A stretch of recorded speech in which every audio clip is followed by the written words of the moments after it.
When my best friend Sarah asked me to be her maid of honor, I said yes, without hesitation.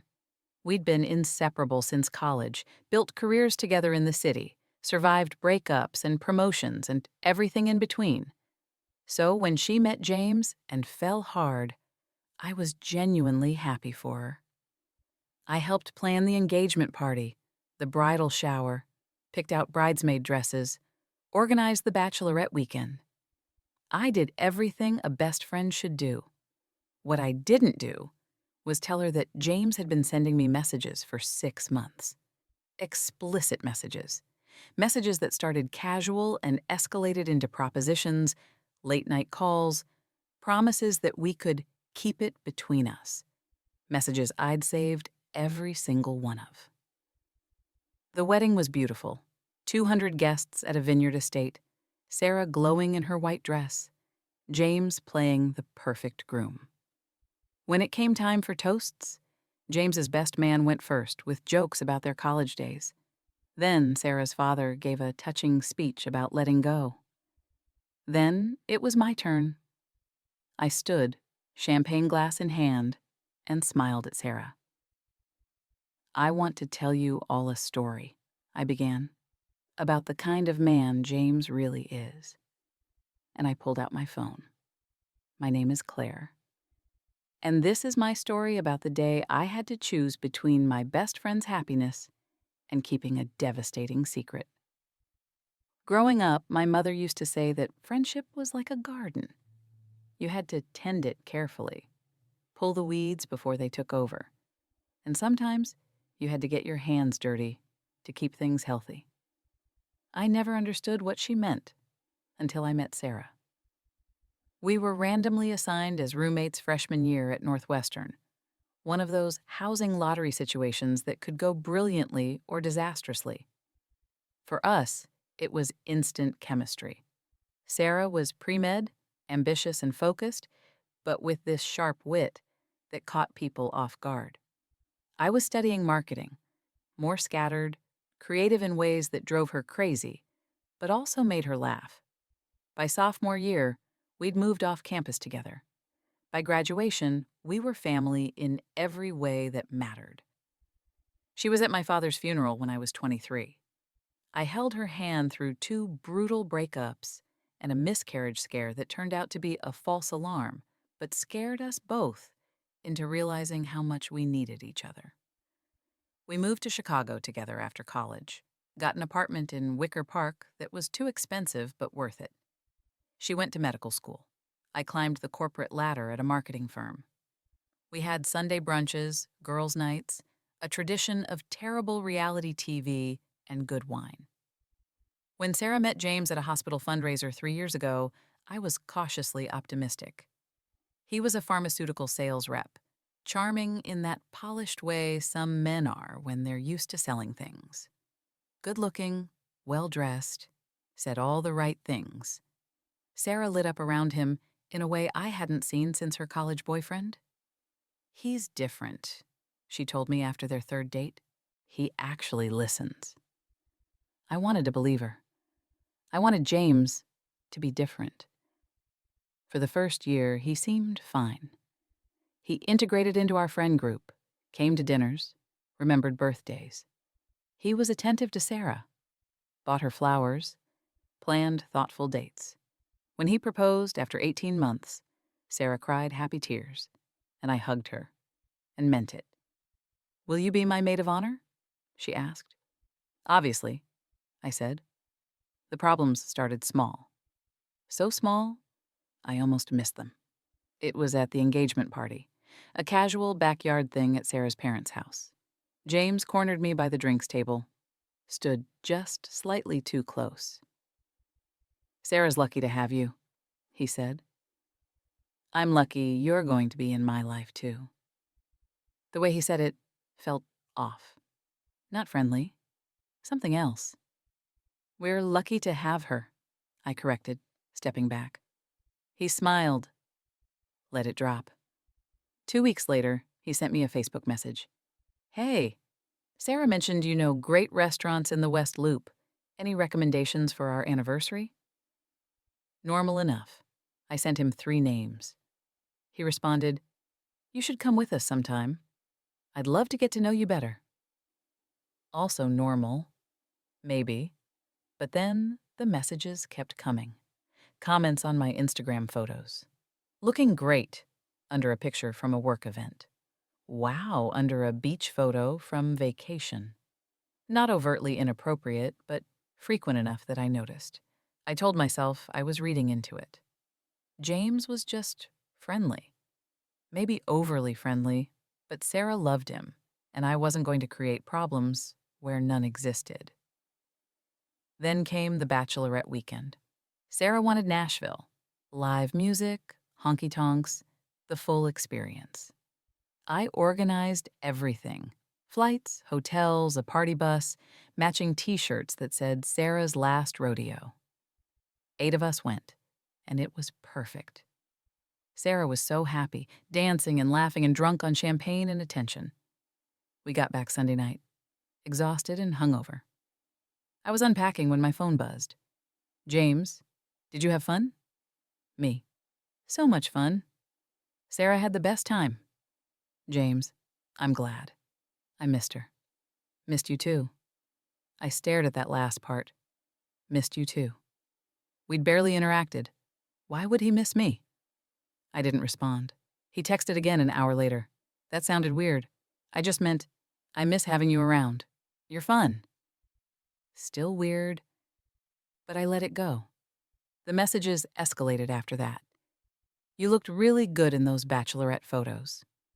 "Sarah's at the hospital tonight. Want to grab a drink?" "Do you ever think about what would have happened if we'd met first?" That last one made my stomach turn. I screenshotted it. Didn't respond. Told myself I'd delete it and forget it. But I didn't delete it. 3 months before the wedding, James called me at 11 p.m. on a Tuesday. Sarah was on a night shift at the hospital. I almost didn't answer. "Hey," he said, voice slightly slurred. "Were you sleeping?" "Almost." "What's wrong?" "Nothing's wrong. I just wanted to talk to you." "About what?" "About us." My entire body went cold. "There is no us, James. You're marrying Sarah." "I know. But sometimes I wonder if I'm marrying the right person." I hung up. Immediately. My hands were shaking. He texted 5 minutes later. "I'm sorry. That was the whiskey talking. Please don't tell Sarah. I didn't mean anything by it." I screenshotted that too. The messages continued. Some apologetic, some testing boundaries, some overtly sexual. He'd send them late at night when he knew Sarah was working, when he thought I might be lonely or vulnerable or willing to engage. I never responded to the inappropriate ones, but I saved every single one. Because here's what I understood that James didn't. I wasn't naive. I wasn't flattered. And I sure as hell wasn't going to let him destroy my best friend without consequences. The hardest part wasn't dealing with James's messages. It was deciding whether to tell Sarah. I played out every scenario. Tell her immediately. She'd be devastated, but could call off the wedding. Tell her after the wedding. She'd be devastated and married to him. Don't tell her at all. She'd never know, but I'd have to watch her marry someone who'd actively tried to cheat on her with her best friend. Every option felt like betrayal. I called my older sister Maya, the one person I trusted to be objective. "You have to tell her," Maya said immediately. "It'll destroy her. Not telling her will destroy her worse. Eventually, he'll do this to someone else, someone who might say yes. And Sarah will find out you knew and said nothing. But the wedding is not more important than the truth," Maya said firmly. "You think you're protecting her. You're not. You're protecting him." She was right. I knew she was right. But I couldn't find the words. Every time I tried to bring it up with Sarah, she'd be so happy, talking about honeymoon plans or the seating chart or how excited she was to start this new chapter. How do you shatter that? 2 months before the wedding, James escalated. He showed up at my apartment, unannounced. Sarah thought he was at a work conference in Milwaukee. I opened the door and froze. "We need to talk," he said. "No, we don't. You need to leave. Please, just 5 minutes." Against every instinct, I let him into the hallway. Didn't let him into my apartment. Kept the door half open. "I can't stop thinking about you," he said. "I know it's wrong. I know I'm with Sarah. But there's something between us." "There's nothing between us," I said. "You're inventing this because you can't commit to Sarah without sabotaging it." "That's not true." "Then why are you here?" He stepped closer. "Because I had to know if you feel it too." "I don't." "Liar." I pulled out my phone, opened the screenshots folder I'd created. "I have 6 months of messages, James. Late night calls, propositions, everything. If you ever contact me inappropriately again, I'm showing Sarah all of it." His face went white, then red. "You wouldn't. Try me." He left. Didn't say another word. Just left. I thought that would be the end of it. I thought he'd back off, focus on Sarah, and I could figure out how to navigate this mess. But the next day, Sarah called me crying. "James said you came onto him last night. That you showed up at his hotel drunk and tried to kiss him." My entire world tilted. "What?" He said he didn't want to tell me, but he thought I should know. That you've been jealous of our relationship. That you've been sending him messages. The audacity. The calculated, manipulative audacity. "Sarah," I said carefully, "that's not what happened." "Then what did happen?" I took a breath. Made a decision. He showed up at my apartment, uninvited, and told me he had feelings for me. I have proof, Sarah. 6 months of messages. I've been saving them because I didn't know how to tell you without ruining everything. Silence. Long, painful silence. "Show me," she finally said. I showed her everything. Every message, every screenshot, every timestamp. We sat in my living room for 3 hours while Sarah read through months of her fiancé hitting on her best friend. She didn't cry. That was the worst part. She just sat there, absorbing it, getting quieter and quieter. "I'm so sorry," I kept saying. "I should have told you sooner. I just didn't know how—" "Stop," she said. "You're not the one who should be apologizing. I should have protected you better." She looked at me then. Really looked at me. "You did protect me. You saved every message. You turned him down. You gave me proof, so he couldn't lie his way out of it. What are you going to do?" She was quiet for a long time. Then, "I'm going to marry him." I felt like she'd punched me. "What?" "Everything's planned. The venue, the guests, the deposits. My parents have spent $40,000. Everyone's bought plane tickets. I can't just cancel." "Yes, you can. Sarah, he tried to cheat on you with me. He lied about it. He'll do it again." "I know," she said, voice hollow. "But I can't face everyone. Can't tell them why. Can't handle the questions and the pity and starting over." "So you're just going to marry him anyway?" "I'm going to marry him," she said, "and then I'm going to figure out what to do." I wanted to shake her, to scream that she deserved better. But I also understood. Sometimes the easier path is the one that doesn't require you to blow up your entire life publicly. "Okay," I said, "but I'm not doing the maid of honor toast. I can't stand up there and talk about what a great couple you are." "I understand," she said. We sat in silence after that. 2 best friends, a destroyed relationship between us, and a wedding neither of us wanted anymore. But then Sarah's phone rang. James, calling to check if his lie had worked. She didn't answer, just looked at me. I can't do this. I can't marry him. You don't have to. But I can't face telling everyone either. That's when the idea came to me. Terrible, dramatic, completely insane. What if you didn't have to tell them? I said slowly. What if someone else did? Sarah looked at me, and for the first time in hours, she almost smiled. We planned it carefully. Sarah wouldn't cancel the wedding. She'd go through with the ceremony, let James think he'd gotten away with it, let him stand up there in his tux and make vows he didn't mean. And then, during the toasts, I'd tell the truth. Not all of it.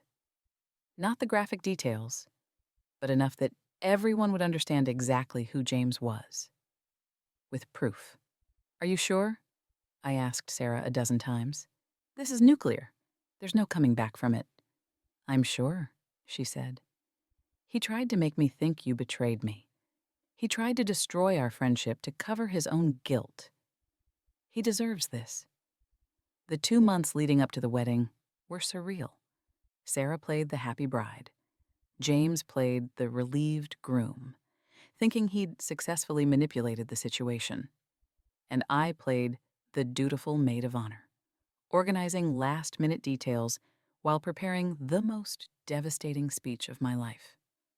The night before the wedding, Sarah came to my hotel room. Last chance to back out, I said. I'm not backing out. Are you? No. She hugged me. Thank you. For everything. For being honest.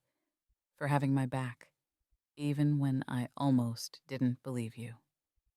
Always, I said. The wedding day was perfect.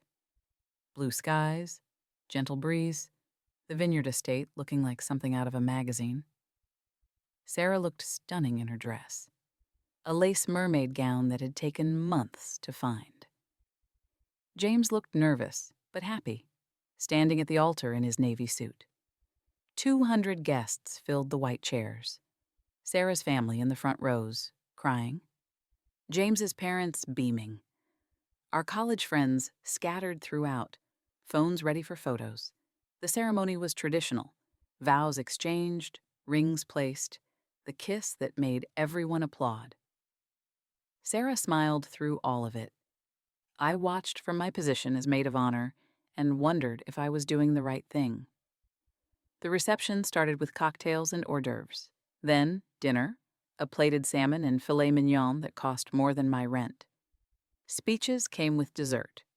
James's best man, Tyler, went first. Funny stories about their fraternity days, jokes about James finally settling down, a toast to the happy couple. Everyone laughed, everyone applauded. Then Sarah's father stood, gave a touching speech about watching his daughter grow up, about trusting James to take care of her, about the joy of gaining a son. He cried. Sarah's mother cried. Half the room cried. Then it was my turn. I stood slowly, champagne glass in hand, and walked to the microphone. Every eye in the room turned to me. Sarah sat at the head table, perfectly calm. James beside her, smiling, expecting the standard best friend speech. Good evening, everyone, I said. For those who don't know me, I'm Claire, Sarah's maid of honor and best friend of 12 years. Polite applause. I want to tell you all a story, I continued, about the kind of man James really is. James's smile flickered. Sarah's stayed steady. 6 months ago, I said, James started sending me messages. At first, they seemed innocent, just friendly, but they escalated. Comments on my photos, late-night texts, invitations to meet up when Sarah was working. The room went silent. Forks stopped moving. Glasses stopped clinking. James's face drained of color. Claire, what are you— Let me finish, I said calmly. I pulled out my phone. I'm going to read you some of these messages. Not all of them. We'd be here all night. Just a few highlights. I pulled up the screenshots I'd organized into a presentation. March 15th, 2 a.m. Do you ever think about what would have happened if we'd met first? Gasps rippled through the crowd. April 3rd, 11 p.m. Sarah's at the hospital. Want to grab a drink? Just us. Sarah's mother made a choking sound. May 8th. You looked really good in those bachelorette photos. Sarah's lucky. Or maybe I should be the lucky one. James stood abruptly. This is insane. She's lying. Am I? I turned the phone around, showing the screen to the nearest tables. These are screenshots, with timestamps, from your phone number. Should I keep going? Claire, please, James said, voice desperate. You're ruining your wedding? I finished. No, James. You did that 6 months ago when you tried to cheat on Sarah with her best friend. The entire room erupted. People shouting, standing. Sarah's father starting toward James with murder in his eyes. Tyler grabbed James's arm, either to restrain him or support him. I couldn't tell. I held up my hand. There's more. 2 months ago, James came to my apartment. Told me he couldn't stop thinking about me. When I rejected him and threatened to tell Sarah, he went to her first and claimed I'd come on to him. Tried to destroy our friendship to cover his own guilt. Sarah stood then, calm, composed, every inch the doctor who'd learned to deliver bad news with grace. It's true, she said simply. All of it. Claire showed me the messages, the proof, everything. And I chose to go through with this wedding anyway. James turned to her, desperate. Sarah, baby, I can explain. Don't, she said. You tried to cheat on me with my best friend. You lied about it. You tried to make me think she betrayed me. And you thought you'd gotten away with it? Then why did you marry me? James asked, voice breaking. Sarah smiled. It wasn't kind. Because I wanted everyone here to know exactly who you are. I wanted your parents, your friends, your family to hear what you did. I wanted it public and permanent and impossible to spin. She turned to the room. This marriage is already over. The annulment papers are filed. They'll be served to him tomorrow. But I wanted one thing. Clear first. James didn't just betray me. He tried to destroy the most important relationship in my life because he couldn't control himself. Sarah's father reached James first. I didn't see what happened next because security got there fast. But I heard James's voice, high and panicked. You planned this. You both planned this. Yes, Sarah said simply. We did. The wedding imploded spectacularly. James's family left immediately, his mother crying, his father shouting threats about lawsuits that would never materialize. Half the guests followed them out, scandalized and uncomfortable. But the other half stayed. Sarah's family, our college friends, the people who knew her and loved her and understood why she'd done it this way. We moved the party to the hotel bar, turned the disaster into something almost celebratory. Not a wedding reception, but a liberation party. Sarah's mother hugged me. Thank you for telling her. Thank you for saving her. She saved herself, I said. Sarah found me later, still in her wedding dress, mascara smudged, holding a vodka soda. No regrets? I asked. None, she said. Okay, maybe about the $40,000, but not about this. The internet is going to have a field day. Let them, she said. I told the truth. That's all that matters. The story went viral by morning. Someone had recorded the speech, posted it to TikTok, and within hours, it had millions of views. Maid of honor destroys groom at wedding became the headline. The comments were split, some calling us cruel, others applauding the public accountability. James tried to spin it, posted something on social media about misunderstandings and context, but the screenshots were already out there. His reputation was destroyed. He lost his job 2 weeks later when the story reached his company's HR department. Sarah got her annulment. Never legally married, the whole thing erased like it never happened. She took a month off work, went to Italy with her sister, came back lighter somehow. We're still best friends. Still do Sunday brunch. Still watch terrible reality TV. Still show up for each other in the ways that matter. And Sarah's dating again. Someone new, someone kind, someone who doesn't need to be publicly destroyed because he treats her the way she deserves from the start. "I'm never having another wedding," she told me over coffee last week. "If I ever get married again, it's courthouse only. You, me, and a judge." "Deal," I said. Because here's what I learned. Friendship isn't just about the good moments. It's about the hard ones. The moments when telling the truth costs you something. The moments when standing up for someone means burning bridges and facing consequences. James thought he could manipulate us both, play us against each other, and walk away clean. But what he didn't understand was that real friendship doesn't break that easily. And when you try to destroy it, sometimes it destroys you instead. If this story resonated with you, drop a comment about where you're watching from. And if you've ever had to choose between keeping the peace and telling the truth, you know how hard that choice is. Subscribe for more stories, because sometimes the bravest thing you can do is stand up in front of 200 people and tell the truth, no matter how uncomfortable it makes everyone.